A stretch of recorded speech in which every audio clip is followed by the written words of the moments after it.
മാലയിൽ പുലിപ്പല്ല് കണ്ടെത്തിയ കേസിൽ wrapper വേടനെ Perumbavoor magistrate കോടതിയിലേക്ക് ഹാജരാക്കിയിട്ടുണ്ട്. വേടന്റെ കസ്റ്റഡി കാലാവധി പൂർത്തിയായിരുന്നു. കേസ് കോടതി അല്പസമയത്തിനകം പരിഗണിക്കും.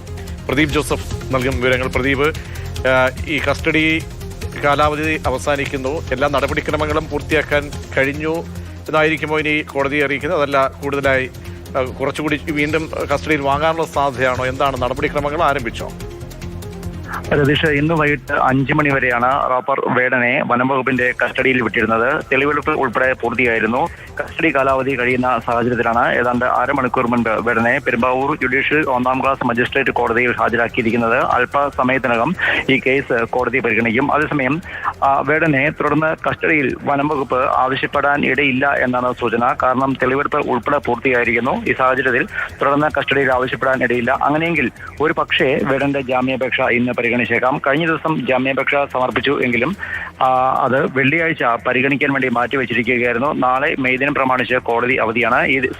ഈ സാഹചര്യത്തിലാണ് വെള്ളിയാഴ്ച ജാമ്യാപേക്ഷ പരിഗണിക്കാൻ മാറ്റിവെച്ചത്. എന്നാൽ ഇന്ന് കസ്റ്റഡി ആവശ്യമില്ല എന്ന് വനംവകുപ്പ് അറിയിക്കുകയാണെങ്കിൽ ഒരുപക്ഷെ ജാമ്യാപേക്ഷയും ഇന്ന് തന്നെ പരിഗണിച്ചേക്കും. അതേസമയം രാവിലെ തൃശ്ശൂരിൽ ആണ് തെളിവെടുപ്പ് നടത്തിയത്. 2 ഇടങ്ങളിലായിട്ടായിരുന്നു തെളിവെടുപ്പ്. വേടന്റെ വീട്ടിൽ തെളിവെടുപ്പ് നടത്തി. കൂടാതെ ഈ മാലയുടെ ലോക്കറ്റ് കെട്ടിക്കൊടുത്ത സ്വർണ്ണപ്പണിക്കാരന്റെ സ്വർണ്ണക്കടയിലും തെളിവെടുപ്പ് നടത്തി. വേടനുമായി മുൻ പരിചയമൊന്നുമില്ല എന്നാണ് സ്വർണ്ണപ്പണിക്കാരൻ മൊഴി നൽകിയത്.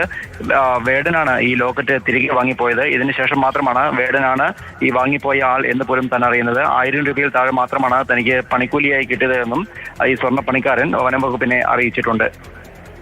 ശരി, പ്രദീപ് ജോസഫാണ് വിവരങ്ങൾ നൽകിയത്. വേടനെ മജിസ്ട്രേറ്റ് കോടതിയിൽ ഹാജരാക്കി.